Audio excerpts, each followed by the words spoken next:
Okay, so picture this. It's 1968.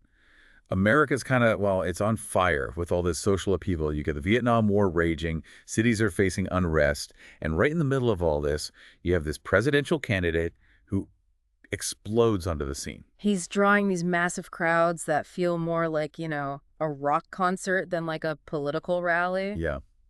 And this is the story of George Wallace. This is a guy who, well, he really understood how to tap into, I guess you could say, the anxieties of everyday Americans, Yeah, especially those who felt like their country was kind of, I don't know, slipping away from them. Right. And in this deep dive, we're going to explore how his 1968 campaign, even though it didn't, succeed in the end, it actually kind of set the stage for, like, the political world we see today. It's really wild to think about. What's so fascinating about Wallace, though, is that he was this potent mix of charisma and controversy. Like, he could absolutely fire up a crowd like nobody's business, but his views on, race and segregation were deeply troubling, even for the time. But that's what makes him so, so compelling, right? He Yeah. forces us to kind of look at some of the uncomfortable truths about American history and this allure of populism. It's really something. Absolutely. And to really get him, to Yeah. really understand the impact he had, you kind of have to go back to the beginning, right? Back to his roots. Yeah. Wallace was born in 1919, deep in Alabama's Black Belt. Oh, yeah, a region completely shaped by, well, poverty, really, and this whole legacy of the plantation system. And that's not just geography we're talking about. No, it was like a cultural and political breeding ground. It's like, the context is everything. And you have to remember the context of this time and place. The lost cause myth. It was so deeply ingrained in the South, Yeah. like this whole romanticized idea of the Confederacy and their fight for states' rights, right? And it fueled this deep resentment toward the federal government and this fierce, fierce defense of white supremacy. It's heavy stuff. This is the world that shaped George Wallace. So we're talking about, like, a South where the Democratic Party was really the only game in town. Right. But it was a very different, like, Democratic Party than what we know today. Yeah, totally. I mean, this was a party, well, intertwined with white supremacist ideology. And to succeed back then. Imagine trying to even, like, succeed in politics in that environment. I mean, you had to be a Democrat, but you had to be a certain kind of Democrat. Right, right. One who appealed to, I guess, the prevailing racial prejudices of the time. Exactly. And Wallace, with his, like, natural fighting spirit, he was a boxer in college. Oh, yeah, I'd forgotten that. He fit right in. He did. He climbed that political ladder, became a judge, aligned himself with powerful figures like Governor Big Jim Folsom. But even then, there were these hints that Wallace was, well, I guess willing to go further than some of his peers, especially on the issue of race. Like, he was already kind of pushing the boundaries. Yeah, and you can see it in his 1958 run for governor.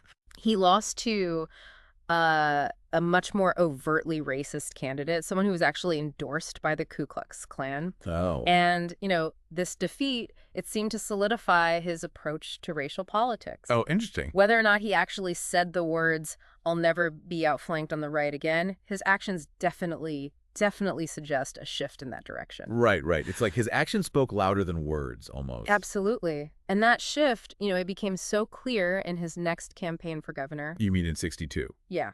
His radio ads, I mean, they were incredibly blunt. Vote right, vote white, vote for the fighting judge. Wow.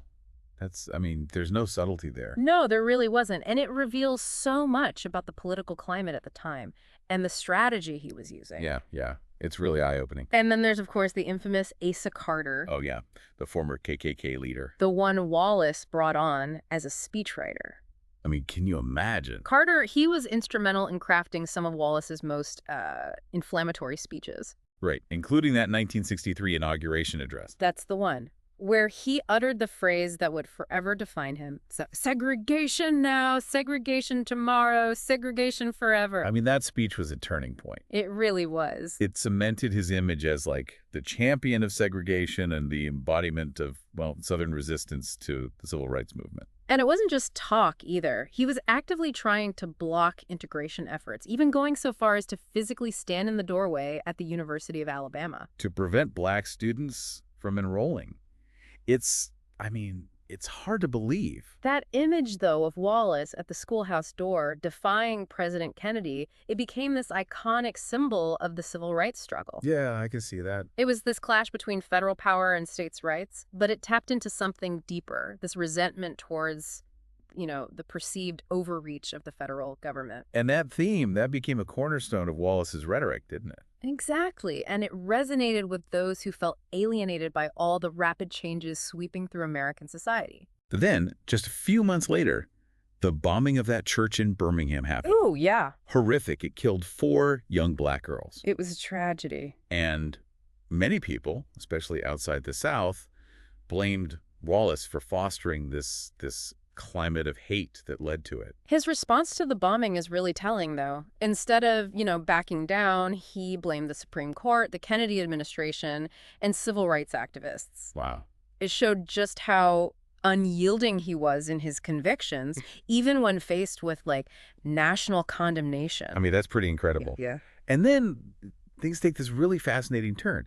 In 1964, Wallace decides to run in 3 Democratic presidential primaries. Oh, this is interesting. Wisconsin, Indiana, and Maryland. It seemed crazy at the time. It did, didn't it? Like a Southern segregationist trying to appeal to Northern voters. Right. What was he thinking? What's striking is that, he wasn't explicitly using racist language in these Northern campaigns. His reputation preceded him. Everyone knew who he was. Oh, yeah. And what he represented. Everyone knew. And yet, he still managed to tap into this vein of anxiety and resentment that was way more widespread than anyone had realized. yeah. He connected with white working-class voters who felt threatened by, social change, economic uncertainty, rising crime rates.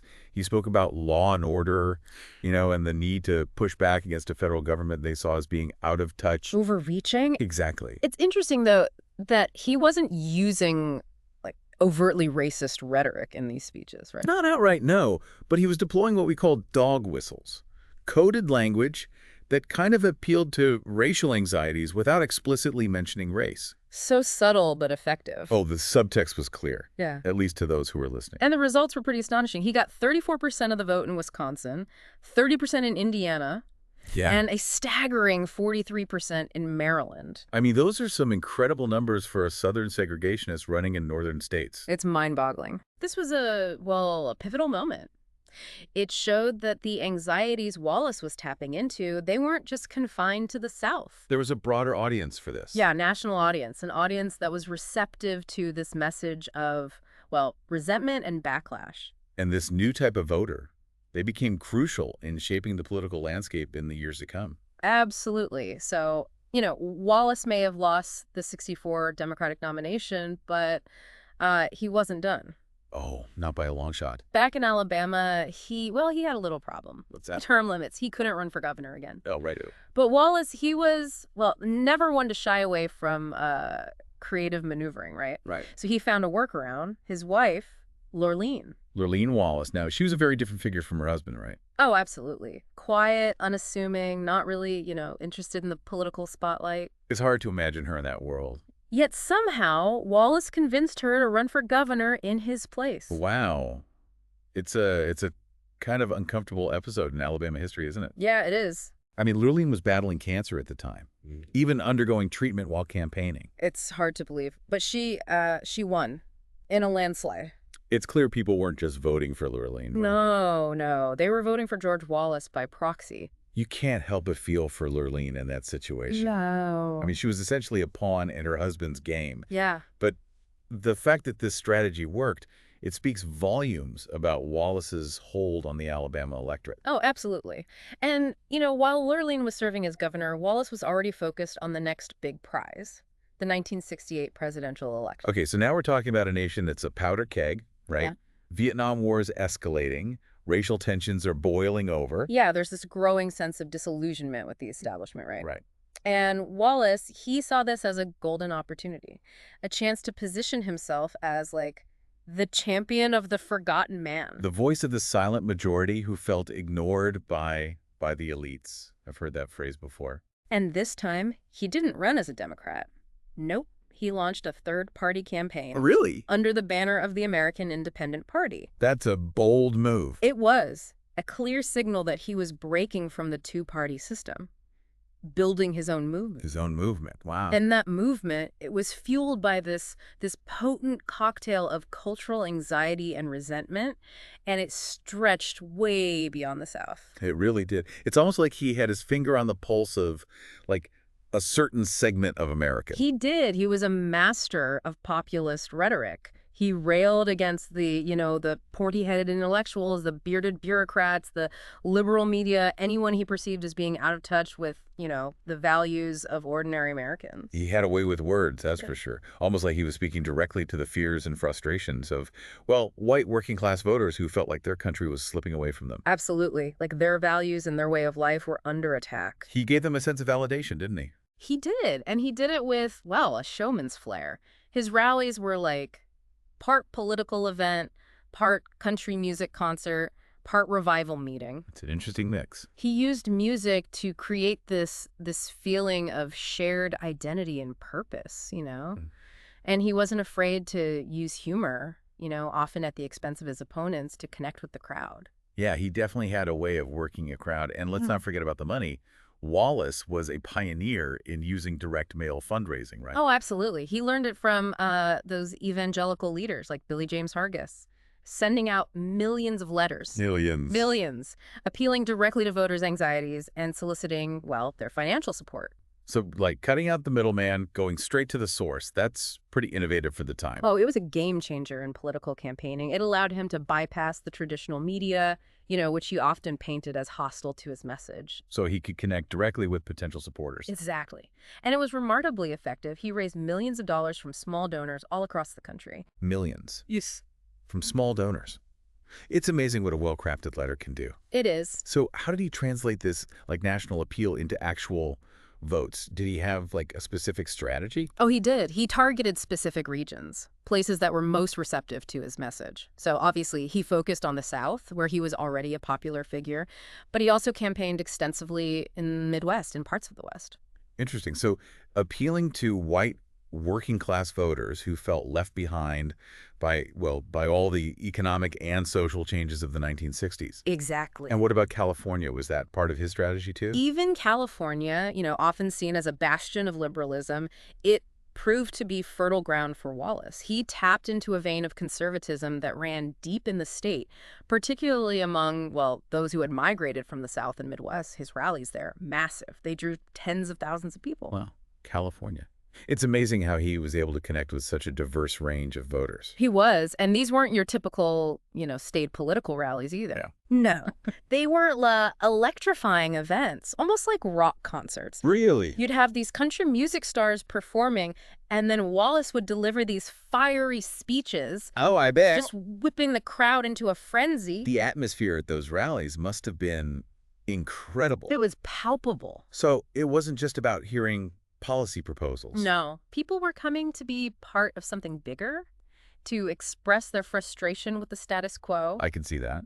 And to see a leader who was willing to fight for them. Yeah, it sounds like he really tapped into something primal there. He did. But Wallace's campaign, it wasn't without its controversies. He was accused of being a racist demagogue, of exploiting people's fears for his own political gain. The media, they really grappled with how to categorize him. Was he a con man? That's fascist. Or something else entirely? It's a tough one. He was definitely a complex figure. He was. And this is where, the parallels to more recent political figures become really striking. Oh, how so? The way he attacked the media, dismissing them as liberal sobs and intellectual morons. You've heard that before. The way he portrayed himself as a victim of this corrupt elite. The almost cult-like atmosphere at his rallies. These tactics feel eerily familiar in today's political climate. It's almost like he was a prototype for a certain kind of politician that we see today. And then there was that whole episode with Janine Welch. Oh, yeah. She was, very close to Wallace, wasn't she? Oh, yeah. And it caused quite a scandal. I mean, she was sharing his hotel rooms, making these outrageous statements to the press. Yeah, it was a mess. What was he thinking? The Janine Welch situation really, it highlights the complexities of Wallace's character. Right. He was obviously a savvy politician, but he was also flawed, prone to making questionable choices. And he never really renounced his segregationist past, did he? Not explicitly, no, but he was clearly trying to, soften his image and broaden his appeal beyond just the hardcore segregationists who had initially formed his base. Okay, so he was evolving. Trying to. And then there was his choice of running mate, General Curtis LeMay. Let's just say he was an interesting choice. LeMay was a former Air Force chief of staff known for his, well, hawkish views and his enthusiasm for bombing campaigns. He once famously said, and I'm quoting here, "I've always sought to slaughter as few civilians as possible." Oh, my God. Not exactly a comforting statement from someone who's, a heartbeat away from the presidency. To put it mildly. Yeah. And then there was that press conference where LeMay went on about how, we shouldn't be afraid of nuclear weapons and that, maybe there were situations where using them would be the most efficient solution. Wallace's aides were horrified. The press, they had a field day. Yeah, that sounds like a PR nightmare. The LeMay debacle, it was a disaster for Wallace. Right. It just reinforced this perception of his campaign as being, on the fringe and unserious, Yeah. even dangerous. It probably alienated a lot of moderate voters who might have been sympathetic to some of his other messages. Yeah, for sure. But even with those setbacks, Wallace remained a force to be reckoned with in that election. Oh, he did. He was still drawing these huge crowds in unexpected places, too, like from Boston Common to Madison Square Garden. Really? Yeah, it was like he was tapping into this deep well of resentment and anxiety simmering beneath the surface of, American society. Yep. Yeah, like that rally at Madison Square Garden just a few weeks before the election, It really captured the whole sentiment. Cool. It was pure chaos. Supporters, protesters clashing, police trying to keep it all under control, and Wallace, well, he was thriving in the middle of it all. Sounds intense. Like, what was the atmosphere like there? Electric, tense, and, well, pretty much on the verge of violence. It was like all those anxieties and resentments that Wallace had been, channeling, they all kind of culminated there. Oh, wow. He fed off that energy from the crowd, and they were energized by him. And this was in, the heart of liberal New York City, right? It's kind of mind-boggling when you think about it. It really shows you how he was able to tap into those frustrations of people who felt ignored by the political establishment, no matter where they lived. Exactly. He gave them a voice, even if that voice was, well, often laced with anger and resentment. He validated their feelings, the feeling of being overlooked, left behind. It's a powerful thing, feeling heard, Yeah. even if it's, by someone who might not have your best interests at heart. Yeah, it is. So did he win? Did he pull off an upset? No, he didn't win, but he came a lot closer than people expected. Oh, really? Oh, yeah. He won 5 southern states and got almost 10 million votes. I mean, that made him the most successful third-party candidate in decades. Wow. So not a victory, but definitely a statement. Absolutely. Though, his momentum did kind of fade in those last few days of the campaign. Oh, how come? Well, both the Democrats and the Republicans, they really started hammering home this idea that a vote for Wallace was, well, basically a wasted vote. Right. So even in defeat, though, Wallace left a mark, didn't he? Oh, a big one. What would you say his lasting legacy was? I think, well, one of the most intriguing parts of this whole story is what happened afterward. One of Richard Nixon's campaign strategists, this young guy named Kevin Phillips, he saw Wallace's success as like a sign of things to come. Like a preview of the future of politics, maybe. Yeah, exactly. Phillips, he believed that the political landscape was shifting. The South, it was becoming more influential. And those white working class voters, the ones who usually voted Democrat, they were, well, up for grabs. It's almost like he was predicting the rise of the Reagan Democrat. You got it. And he laid out this strategy for the Republican Party to appeal to these voters who felt, well, abandoned by the Democrats and were drawn to Wallace's message. What was the strategy? Tap into the same anxieties and resentments that Wallace had, but do it in a way that was, more palatable to a wider audience, less overtly racist. Package it for mainstream appeal. So Wallace kind of provided the blueprint for the Republican Party's Southern strategy. In a way, yeah. He showed them how to gain power by appealing to white voters who felt like the Democrats had forgotten about them. And that strategy was incredibly effective. I mean, it helped the Republican Party dominate Southern politics for decades. It did. And a lot of political analysts, they believe that Wallace's '68 campaign really laid the groundwork for this seismic shift. It's fascinating, isn't it? Yeah. And, well, kind of unsettling, too. Wallace, this man who never even became president, he arguably had a more profound impact on American politics than many who did. It's true. He really showed the power of appealing to people's fears, their anxieties, painting a picture of a country under threat, both from within and outside. It's a story that's relevant even today, Yeah, right? I absolutely. mean, we're still grappling with many of the same issues. His campaign, it revealed this deep unease with all those social and cultural changes that were transforming America back then. Right. And it showed that those old rules of American politics, well, they were being rewritten, And those traditional party loyalties. eroding, and a new kind of voter was emerging, one who was driven more by cultural issues than, party affiliation. And that trend, that continues today. It does. So what can we learn from George Wallace and his improbable political journey? Well, it's a stark reminder that political movements, they often have much deeper roots and more lasting consequences than we might think at first. It's a lot to think about.